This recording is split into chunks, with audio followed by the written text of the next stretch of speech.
Hello नमस्कार। आज की इस वीडियो में आप सभी का बहुत बहुत स्वागत है।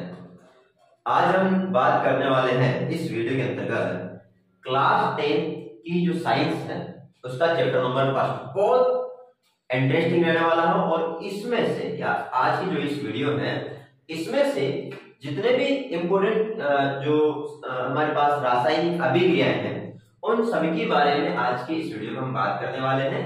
सबसे पहले हम डिस्कस करेंगे कि जो रासायनिक अभिक्रिया होती है वो क्या होती है, किसे कहते हैं रासायनिक अभिक्रिया, और रासायनिक अभिक्रियाओं के जितने भी प्रकार होंगे उन सभी के बारे में आज की इस वीडियो में हम डिस्कस करने वाले हैं। ठीक है, तो एक एक करके, क्योंकि हमें बहुत सारी लगभग 10 के लगभग यहाँ इस चैप्टर में से अभिक्रियाएं हैं, रासायनिक अभिक्रियाएं, जिनके बारे में हमें पढ़ना है। ठीक है, तो सबसे पहले हम बात करेंगे, क्योंकि चैप्टर की बात कर लेते हैं। चैप्टर का नाम क्या है? Lesson number A. क्योंकि प्रत्येक चैप्टर के जितने भी इंपोर्टेंट चीजें होंगी उन सबको हम समराइज करके बता देंगे आपको कि कौन कौन इंपोर्टेंट चीज है। उस हिसाब से आपको, क्योंकि लास्ट के 2 महीने अपन को किस प्रकार से तैयारी में निकाल रहे हैं वो अपन को यहाँ पर ध्यान रखना है। तो लेसन नंबर 1 और लेसन नंबर 1 का जो नाम है, नाम की बात कर लेते हैं सबसे पहले। आई होप सबको पता होगा, जो कि अब तक सभी ने पढ़ लिया होगा। लेसन नंबर 1 का नाम है रासायनिक अभिक्रिया एवं समीकरण। रासायनिक अभिक्रिया एवं समीकरण, यानी कि इंग्लिश में बोलते हैं केमिकल रासायनिक chemical reaction and equation, chemical reaction and equation. ठीक है, अब सबसे पहले हमें इसमें जानना है कि रासायनिक अभिक्रिया क्या होती है। रासायनिक अभिक्रिया यानी केमिकल जो रिएक्शन होती है वो किसे कहते हैं? रासायनिक अभिक्रिया को इंग्लिश में बोलते हैं केमिकल रिएक्शन। ठीक है, केमिकल रिएक्शन। अब देखिए, केमिकल रिएक्शन या रासायनिक अभिक्रिया किसे कहेंगे?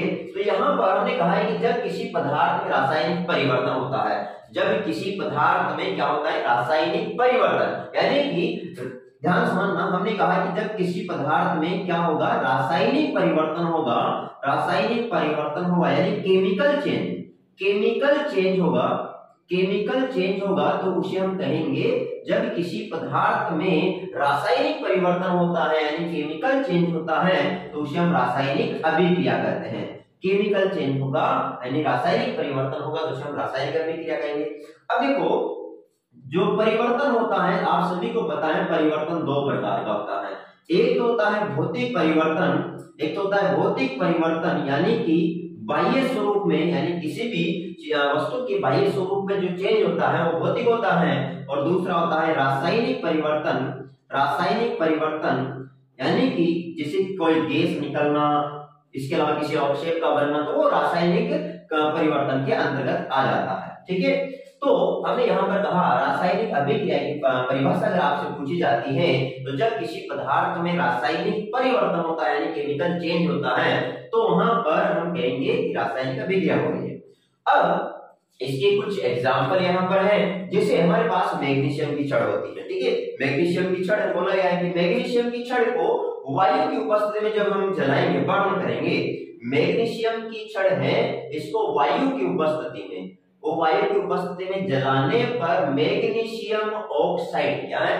मैग्नीशियम ऑक्साइड, इसका श्वेत चूर्ण प्राप्त होता है। ध्यान देना, हमने कहा कि सबसे पहले रासायनिक अभिक्रिया क्या होगी, तो हमने बोला कि जब किसी पदार्थ में रासायनिक परिवर्तन होगा तो उसे रासायनिक अभिक्रिया कहेंगे। अब इसके उदाहरण की बात करें तो पहला हमने कहा कि जो मैग्नीशियम, जैसे सपोज करिए मैग्नीशियम की छड़ है, अगर इसको अपन जलाएंगे तो इसको जलाने पर इसमें से मैग्नीशियम ऑक्साइड का श्वेत चूर्ण प्राप्त होता है। जैसे कोई लकड़ी होती है, जब उसको जलाया जाता है तो राख बनती है, उसी प्रकार से मैग्नीशियम की जो छड़ होगी जब उसको जलाया जाएगा वायु की उपस्थिति में तो मैग्नीशियम ऑक्साइड यानी MgO मैग्नीशियम ऑक्साइड का ये श्वेत पाउडर के रूप में या श्वेत चूर्ण के रूप में ये प्राप्त होता है। ठीक है, तो Mg+O2 रिएक्शन होगी, MgO बढ़ेगा, यानी मैग्नीशियम को वायु की उपस्थिति में जब जलाया जाएगा, गर्म किया जाएगा तो मैग्नीशियम ऑक्साइड में प्राप्त होगा। ठीक है, पहला। दूसरा, दानेदार जिंक, यानी जो जिंक के टुकड़े होते हैं, छोटे छोटे दानेदार जिंक के टुकड़े, उनको तनु सल्फ्यूरिक अम्ल में जब डालेंगे तो हाइड्रोजन गैस निकलेगी। याद है ना, यहाँ से बोर्ड परीक्षा में क्वेश्चन आता है कि क्या होता है जब दानेदार जिंक को तनु सल्फ्यूरिक अम्ल में डाला जाता है तो कौन सी गैस उत्पन्न होती है, तो हाइड्रोजन गैस उत्पन्न होती है। एग्जाम्पल भी आप रासायनिक अभिक्रिया का बता सकते हो और क्वेश्चन आपका ऐसे भी बन सकता है कि दानेदार जिंक के टुकड़े को जब तनु सल्फ्यूरिक अम्ल में डाला जाता है तो कौन सी गैस उत्पन्न होगी, हाइड्रोजन गैस उत्पन्न होगी। ठीक है, तो जेड यानी जिंक जब इसको H2SO4 यानी सल्फ्यूरिक अम्ल में मिलाया जाएगा तो हमारे पास लवण बनेगा जिंक सल्फेट और गैस उत्पन्न हो जाएगी हाइड्रोजन गैस। ठीक है, इसके बाद तीसरा एग्जांपल की बात कर लेते हैं कि लेड नाइट्रेट। हमारे पास लेड नाइट्रेट, ठीक है, लेड नाइट्रेट का सूत्र होता है PbNO3 का होल ट्वाइस। ठीक है, PbNO3 का होल ट्वाइस। तो लेड नाइट्रेट के विलेन को potassium iodide Ki, potassium iodide इसका फॉर्मूला होता है Ki। तो लेड नाइट्रेट के विलेन को जब हम पोटेशियम आयोडाइड के विलेन में मिलाते हैं, डालते हैं तो लेड आयोडाइड यानी PbI2 का पीला अवक्षेप प्राप्त होता है। तो देखिए हमने यहाँ पर सबसे पहले बात की रासायनिक अभिक्रिया की ध्यान सुनना है और अच्छी तरह जो समझना है। रासायनिक अभिक्रिया क्या होगी, जब किसी पदार्थ में रासायनिक परिवर्तन होगा तो उसे हम रासायनिक अभिक्रिया कहेंगे।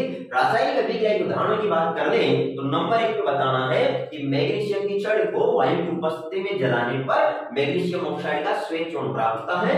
रिएक्शन बाद की बात है, लिखना चाहो तो लिख देना Mg+O2 MgO। ठीक है, इसके बाद दूसरा कि दानेदार जिंक के टुकड़े को तनु सल्फ्यूरिक अम्ल में जब डाला जाता है, मिलाया जाता है तो हाइड्रोजन गैस निकलती, तो ये भी एक रासायनिक अभिक्रिया है।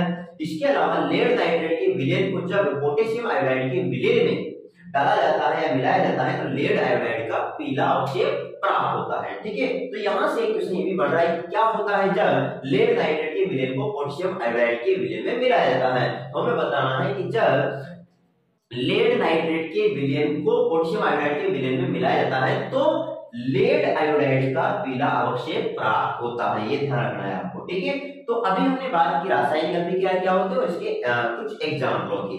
अब हम बात करेंगे कि जो रासायनिक अभिक्रियाएं हैं उसके कितने प्रकार होते हैं, रासायनिक अभिक्रिया कितने प्रकार होगी और हर एक के बारे में डीपली समझने वाले हैं।